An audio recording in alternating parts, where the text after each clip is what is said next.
Comment se porte la conscience de celui qui est considéré comme un monstre, responsable de centaines de milliers de morts? Comment vous vivez avec ça? Don't give a shit about this. If I'm convinced 100% I don't did wrong, nothing wrong at all, I can easily watch it on anybody's eyes, you know, and I can say openly without being shame or whatever. I know nothing did wrong in my life. And if it would be, you know, coming back to this, I will do exactly the same. Victor Bout, il est surnommé le marchand de morts. Traqué par toutes les polices du monde, ce Russe de 42 ans va même devenir en 2005 une légende de cinéma avec le film Lord of War. On estime à environ 15 millions le nombre d'armes à feu actuellement en circulation. Autrement dit, il y a un homme sur 12 qui est armé sur cette planète. La seule question, c'est comment armer les 11 autres. Une version choc de la sinistre success story du trafiquant d'armes, incarné à l'écran par l'acteur Nicolas Cage. Fournisseur numéro 1 des seigneurs de la guerre les plus sanguinaires, il écume les champs de bataille et déjoue à chaque fois les pièges tendus par ses poursuivants. Vous êtes dans l'humanitaire? Oh, bien sûr. J'étais devenu le plus grand marchand de morts de la planète. Vous allez voir que l'histoire de celui qui aurait fait fortune grâce à la vente illégale d'armes sur tout le globe dépasse de très loin la fiction. Nous avons pu retrouver la trace du vrai Lord of War.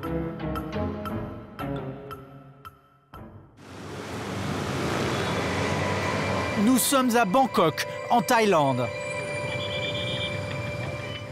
Après des semaines de négociations, nous avons pu établir le contact avec lui. C'est cette femme qui va nous mener à Victor Bout. Elle est russe, se prénomme Allah, c'est son épouse.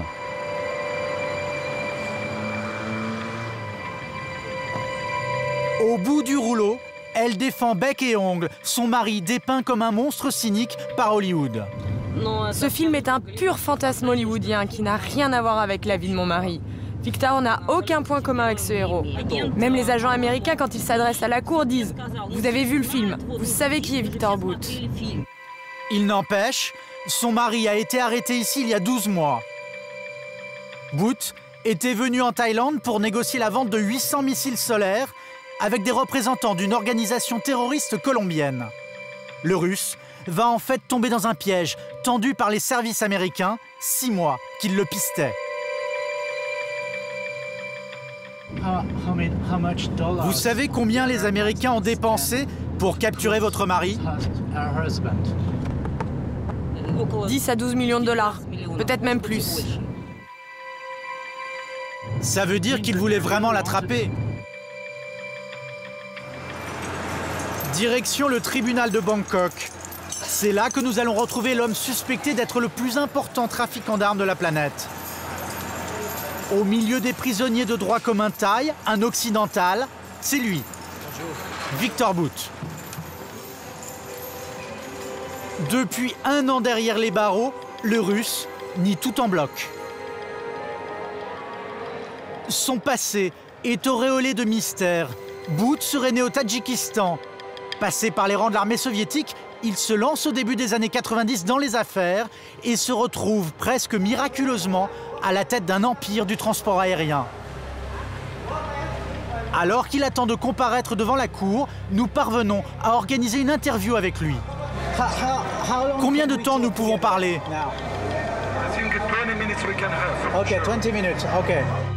À entendre Victor Bout, ses activités étaient parfaitement légales. So it's starting from fresh fruits, frozen chicken, you know, flowers, consumers, electronics, textile, whatever. And that was on certain period quite successful business. I didn't do something specially. I never hide myself. I conducted my business legally. I always have my company openly and publicly trading to public. Celui qui se décrit comme un honnête businessman faisait en réalité l'objet d'un mandat d'arrêt international d'Interpol. Sur liste noire de l'ONU, il ne pouvait voyager sans l'aide de faux passeports. Where is the evidence of my wrongdoing? Send the evidence, date, time, country, place. It's like, you know, disinformation during the World War II. Des preuves, il y en a. Pendant toute sa carrière, le marchand de morts présumé a été poursuivi sans relâche par un enquêteur des Nations Unies. Il s'appelle Johan Pellman. Nous l'avons retrouvé au Congo. Tombeur de Victor Bout, il a passé près de 10 ans à traquer le Russe aux 4 coins de la planète. L'enquêteur découvre le réseau tentaculaire du Russe dès 1995, alors qu'il enquête sur la violation d'embargo sur les armes en Afrique. Dès qu'on applique un embargo sur un pays, ou dès qu'il y a une guerre civile, il y a une nouvelle espèce de commerce qui s'établit.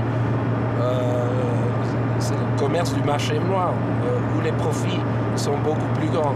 Quand on interviewait des rebelles, des pilotes sur des aéroports, des casques bleus dans plusieurs pays qui étaient en conflit, en guerre civile, le nom de Bout circulait partout. Libéria, en Angola, au Rwanda, à l'est du Congo. Avec l'enquêteur des Nations Unies, nous reprenons le fil de ces investigations. Nous sommes à Goma, ex-foyer de la guerre civile congolaise et terrain de prospection commerciale de Victor Bout. Sans idéologie précise, sinon celle du portefeuille, le Russe ne se serait pas privé de fournir les factions rivales du conflit.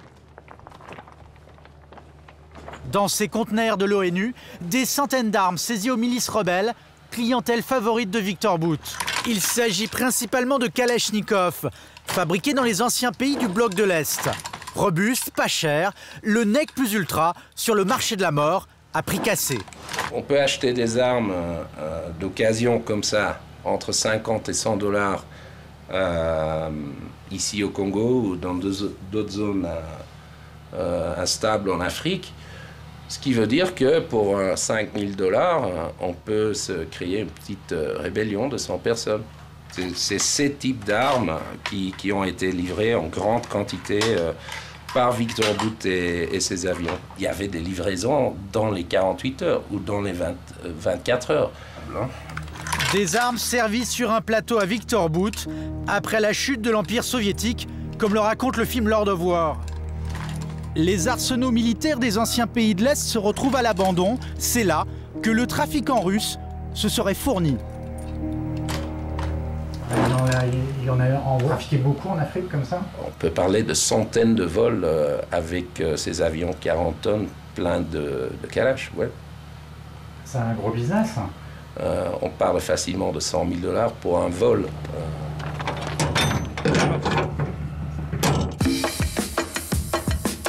Victor Bout avait un atout précieux pour faire son business, une armada de 60 Antonov. Des avions cargo achetés à l'armée russe qui lui auraient permis de livrer n'importe où, n'importe quoi. Fusils d'assaut, lance-roquettes, tanks et même des hélicoptères de combat. Entre l'enquêteur des Nations Unies et Victor Bout, la partie va être serrée. Insaisissable, Victor Bout se cache derrière une multitude d'hommes de paille et de sociétés écrans qui l'ouvrent et ferment au gré de ses opérations illicites. À Goma, nous avons pu rencontrer l'un des hommes de main du réseau Bout. De 1997 à 2004, il était responsable de chargement illicite d'armes. Pour des raisons de sécurité, son témoignage est anonyme. Est-ce que Victor Bout était ton patron? Il était mon patron. Il transportait des armes. 80% ça venait d'Ukraine. Il y avait deux fois. S'il s'agissait qu'il y a beaucoup de civils à l'aéroport, on prenait les Kalachnikov, on les mettait dans les sacs d'haricots. On chargeait des casiers de la bière et on mélangeait là-dedans des munitions. Un avion par exemple de 7 tonnes. On met 3 tonnes de la bière et 4 tonnes de munitions. C'était beaucoup. Cerveau de ces trafics, Victor Bout se garde bien d'être présent au moment des chargements. Il dirige les opérations à distance. Après avoir versé cet argent à la banque, il donne l'ordre. L'avion peut décoller. Mais comment Victor Bout s'y prenait-il pour approvisionner des pays sous embargo ? Pour sortir les armes de l'usine, il avait besoin d'un document, le certificat de destination finale, le fameux end-user, refuser Herstal pour la Libye. Pour cela, il va produire des faux. Exemple avec ce document dont le pays officiellement destinataire est la Guinée, un pays africain qui, lui, est autorisé à acheter des armes. En fait, les fonctionnaires guinéens étaient corrompus, des vrais faux, vendus à prix d'or par bout. Normalement, c'est un document qui n'est pas à vendre, mais la vente était sur ces factures entre 20 000 et 50 000 dollars pour un document. L'avion cargo qui décolle du Kyrgyzstan avec à son bord 30 000 roquettes et 50 000 grenades ne livrera jamais ses armes à la Guinée. Au dernier moment, il bifurque vers un pays voisin, le Libéria.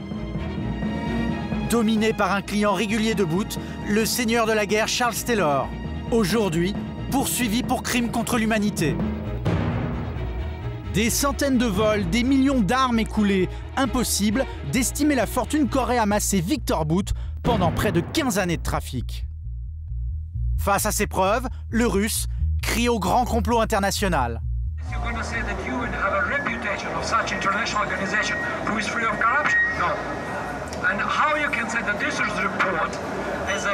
Professionally done to fit and to set all, and unfortunately very much politically motivated. Because recently you see the anti-Russian campaign coming out from the American mass media. L'homme admet bien avoir transporté des armes à plusieurs reprises, mais en toute légalité et pour des clients au-dessus de tout soupçon. For instance, I told you about this operation in 1994 for the French contingent which was flowing to the Rwanda crisis. Yes, we do transported the French soldiers, French weapon and our aircraft. So if this is something wrong with that transportation? Pour sa défense, Victor Bout balance. Il affirme que la France a eu recours à ses services. Souvenez-vous, en 1994, l'armée française déclenche l'opération Turquoise. Troupes et matériel sont projetés au Rwanda en quelques jours. Image étonnante cet après-midi, des avions Antonov au fuselage encore frappé de la faucille et du marteau sur la base aérienne d'Istres. Ces 4 mastodontes des avions cargo loués aux Russes constituent l'épine dorsale du pont aérien destiné à l'opération Turquoise. Nous employons 4 Antonov, c'est sans doute parce que c'est les avions les moins chers du marché. Ils sont capables de transporter à chaque rotation environ une centaine de tonnes. Ces fameux Antonov à prix cassé sont affrétés par Victor Bout. La France le savait-elle? Contacté, le ministère de la Défense nous assure qu'il ignorait à l'époque avoir traité avec le trafiquant russe. Seigneur de la guerre ou état respectable, avec Victor Bout, le client était toujours satisfait. Profitant des failles du système, le Russe a prospéré pendant des années sans que personne ne s'en inquiète vraiment. Il y avait bien une rhétorique morale ou moralisante par rapport à lui, mais il y avait très peu qui était fait. Finalement, les victimes de toutes ces activités ne sont pas des victimes dans le monde occidental. C'était des victimes, très souvent des civils, dans les guerres en Afrique. Mais un événement va lui être fatal. Les attentats du 11 septembre. Dès lors, Victor Bout est perçu comme une menace par les Américains qui le suspectent d'avoir livré des armes aux talibans et même à Al-Qaïda. Après 6 années de traque, il l'arrête en Thaïlande en mars 2008. La nouvelle fait le tour de la planète. Un an plus tard, lors de l'audience au tribunal de Bangkok, les États-Unis demandent l'extradition de Bout pour qu'il soit jugé chez eux. C'est la certitude pour lui de finir sa vie en prison. Mais rien n'est joué. En coulisses, la diplomatie russe fait aussi pression pour qu'il soit rapatrié dans son pays d'origine. Lors des audiences, l'ambassadeur de Russie est constamment aux côtés d'Alaa Bout. Les Russes soupçonnés de protéger un homme qui leur aurait rendu bien des services et aurait même appartenu au KGB, les services secrets soviétiques. Mais le sujet est tabou. Les Américains disent que vous voulez empêcher l'extradition de Victor Bout aux États-Unis. Ils disent que vous le protégez parce que vous craignez qu'il parle. Tout cela est très étrange. Il est libre de dire ce qu'il veut, ici, à la cour et n'importe où. En fait, entre les États-Unis et la Russie, la guerre est déclarée pour mettre la main sur Victor Bout. Les membres du Congrès américain se sont même fendus d'une missive vengeresse dans laquelle ils accusent. Nous sommes très inquiets. Des rapports laissent entendre que le gouvernement russe essaye d'influencer négativement la justice thaïlandaise. Par ailleurs, le Parlement russe a demandé officiellement à ce que Bout retourne en Russie. L'affaire est explosive. À l'audience, le représentant du département de la justice américaine se refuse à tout commentaire. Les parlementaires américains accusent les Russes de vouloir corrompre la justice thaï pour que Bout n'aille pas aux États-Unis. Qu'est-ce que vous en pensez? C'est le retour de la guerre froide? Laissez-moi. Excusez-moi, vous pouvez me laisser tranquille? Pression diplomatique des uns, menace de rétorsion économique des autres. Prise entre deux feux, l'indépendance de la Thaïlande et de sa justice sont mises à rude épreuve. Nous attendons de tous les gouvernements qu'ils respectent la souveraineté de la justice thaïlandaise. Un point, c'est tout. Coup de théâtre. Quelques semaines plus tard, la justice thaï va botter en touche et se déclare incompétente pour prononcer l'extradition du Russe aux États-Unis. Un sursis pour Victor Bout. Les Américains ont fait appel de cette décision.